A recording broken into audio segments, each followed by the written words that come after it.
From 1917 to 1920, Ukraine experienced a difficult period in its history: the First World War, the National Democratic Revolution, the proclamation of independence and recognition of it by many states of the world, the intervention of Russia and the Entente, and the division of Ukraine between several European countries. That is why Ukrainians in 1920 were completely different than in 1917. They felt what it was to be independent and live a free and independent life. Step by step, this idea was adopted by the elites and began spreading among the average citizens. However, in 1920, this process was interrupted by Russian occupation by the Bolsheviks. Violence went hand in hand with the Soviet system since its very inception.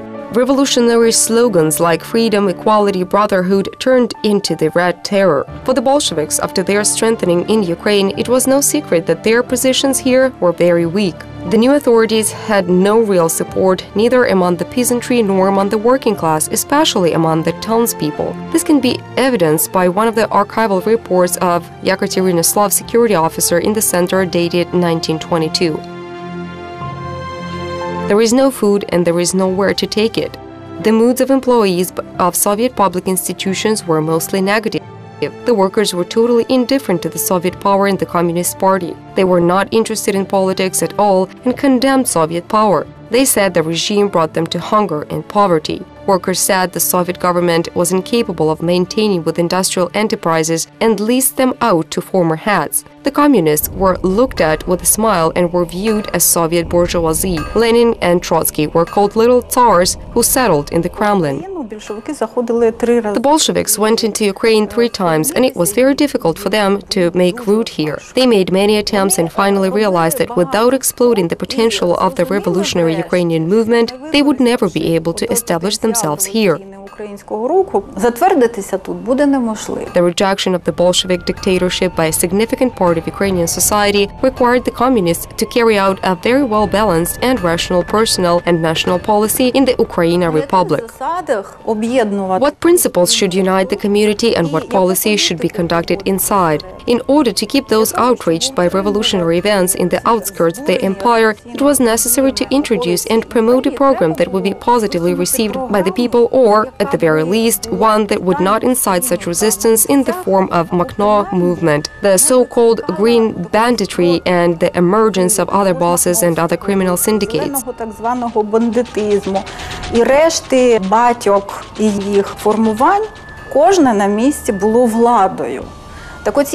After all, each of them was a power in their own environment, so the essence of this platform was the policy of returning to the roots. For this reason, it was only on the background of proclaimed military communism that a promise to create national and pseudo-national formations would be able to stop a massive military resistance to the Bolshevik power.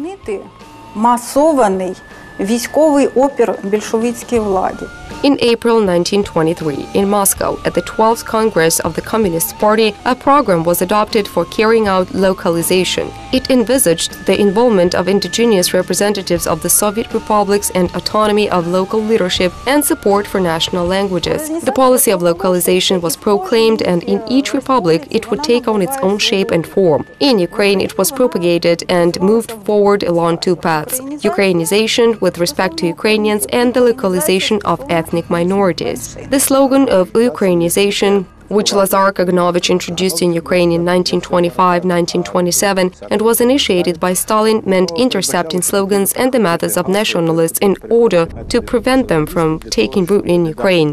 It was necessary to become more active in the national aspect, meaning specifically in the manifestation of national identity. More work had to be done in the development of national ideas and traditions than the nationalists or members of other national parties in Ukraine and other Soviet republics. And this idea was especially devised in order to show that the communists are not strangers to Ukrainians and that they will not bring their regulations to impose them on monasteries that are foreign to them. One of the goals that Moscow tried to achieve through the policy of localization was the creation of loyal local elites, seeing as Ukraine had no radical communist elite in sufficient numbers to ensure the stability of the Bolshevik regime. Professor of Harvard University Sergei Plokhy cites such statistics of disproportions in the Communist Party of Ukraine as of the mid-1920s. Of the 10% of Russians in Ukraine in the Communist Party, they accounted for an absolute majority of 53%. Ukrainians, who accounted for 80% of the country's total population, occupied a niche of slightly more than 20% in the Communist Party. The first measures of Ukrainization were aimed at the spread of the use of the Ukrainian language, especially in party and government institutions. Everywhere special language courses were opened. Soon the new policy gave impressive results. As of 1927, 70% of government cases were conducted in the Ukrainian language. However, individual attempts of nationally conscious leaders of the Communist Party to attract ethnic Ukrainians to the leadership of the Ukrainian SSR were met with stubborn resistance on the part of the Kremlin. The Ukrainian communists, led by former member of the Central Rada Alexander Shumsky, demanded a more rigid position on Ukrainization. Shumsky wanted to replace the first secretary of the Central Committee of the Communist Party of Ukraine, Lazar Kaganovich, Stalin's protege, a native of Ukraine and a Jew by birth, who could not afford the spread of the Ukrainian language. He proposed instead an ethnic Ukrainian named Vlas Chubar to serve as the head of the Ukrainian government. Shumsky also demanded that Stalin promote linguistic Ukrainization of workers in factories. The Bolsheviks really did not want to alienate the pro-Russian, highly Russified working class by the language policy. After all, that could have caused serious resistance. Stalin refused to remove Kaganovich, saying that this proposal was out of time. He also refused to Ukrainize the working class. The proletariat cannot be Ukrainized from above. The Russian working masses cannot be forced to abandon the Russian language and Russian culture and adopt the Ukrainian language and culture, Stalin wrote to the Ukrainian authorities in April 1926. Ukrainian writer and communist Mykola Khvylevy was bitterly convinced of the discrepancy between the theory and practice of the Bolsheviks on the national issue. He expressed his desire to alienate Ukrainian culture from Russia and go his own way in the slogan "Away from Moscow." Stalin was critical of this challenge. While the Western European proletarians and their communist parties are full of sympathy for Moscow as the citadel of the international communist movement and Leninism, with sympathy peering to the flag fluttering over Moscow, the Ukrainian communist Khvylevy could not say a word in favor of Moscow and could only teach Ukrainian leaders to break free from Moscow as soon as possible, Stalin wrote. However, the widespread introduction of the Ukrainian language gave unexpected results. The number of Ukrainians in government institutions increased by more than 20%. In 1932, 95% of all newspapers were published in Ukrainian. The campaign of Ukrainization covered all spheres of life in Soviet Ukraine. The greatest influence it had was in the sphere of education. Impressive success was achieved in eliminating illiteracy. Since the mass educational campaign was held in the Ukrainian language, this meant the spread of Ukrainization among the country's youth. The driving force behind the Ukrainization of the educational system was the chairman of the Education Commissariat, Mykola Skripnik. He was an absolute fanatic of Bolshevism. But what is interesting is that when he came to Ukraine, first as a member of one of the Soviet governments, he later worked for many years in the NKVD.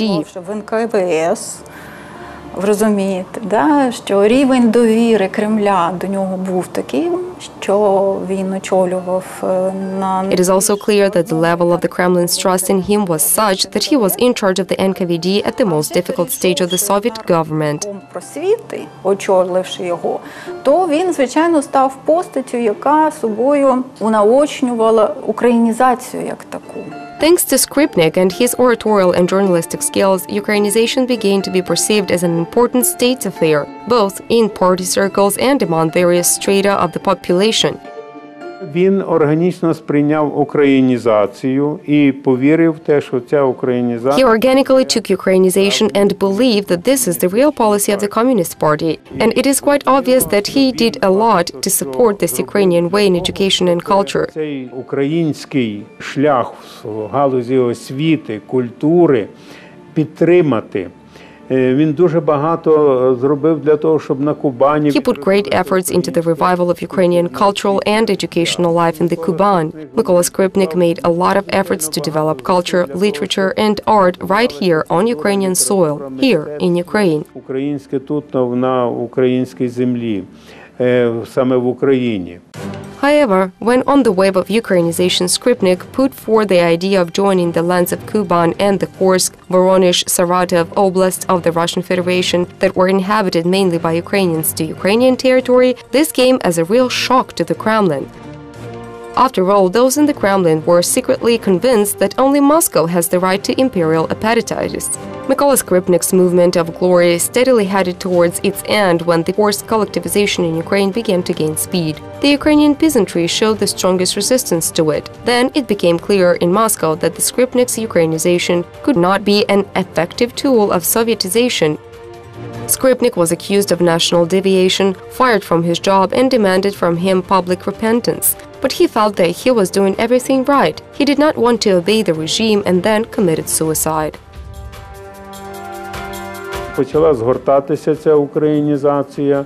Він побачив, що почали посилюватися репресії, на нього дуже сильне... He saw that Ukrainization began to fade. He saw that the repressions became stronger, and the suicide of Mykola Skripnik on May 13, 1933, made a very strong, heavy impression on him. And when he saw that there was already no hopes that Soviet Ukraine could develop further as Ukraine, with its priorities in the field of language, literature, and culture, he himself decided to commit suicide. Мови, літератури, культури, він і тоді вирішує покінчити життя самогубством. Тому це певною мірою це трагічна постать. Це постать, яка належить до So this is a tragic figure who at first secretly believed in Bolshevik ideas. He believed that a real, honest, just and adequate state would be built, that Ukraine would become a full-fledged member of large federation of the republics of the Soviet Union, and then, suddenly, he faced such disappointment, and he was not alone. Правним членом у Великій Федерації Республік Радянського Союзу, а й тут раптом таке розчарування, і не він один був таким. Ukrainization was terminated in early 1933. Pavlo Postyshev was appointed the leader of the Communist Party of Ukraine. On January 10, 2010, he was recognized as one of the organizers of the Holodomor of 1932-1933 in Ukraine. With the end of Ukrainization, unofficial Russification began at the same time. At first, it was conducted in the form of sending hundreds of thousands of functionaries to Ukraine for conducting collectivization.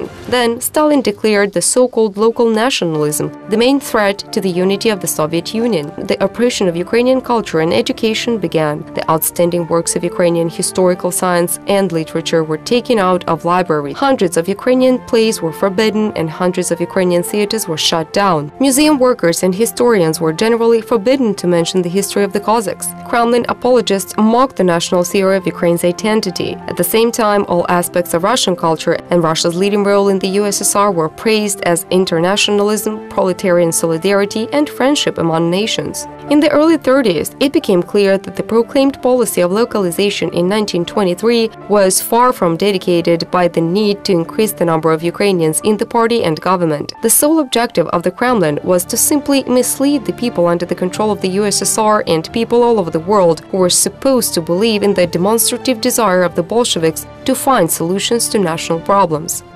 Stalin's so-called support of Ukrainization turned out to be tactical and temporary. Most Ukrainians, and especially representatives of the intellectual elite, sincerely believed in the intentions of the Bolsheviks, but they were deceived once again. The aspirations of the communists to Ukrainize the power vertigo and the spheres of culture, literature, and education were soon exploited by the so-called internationalists as an excuse for accusing them of allegedly nationalistic deviations, and later became the reason for repression against nationally conscious Ukrainians.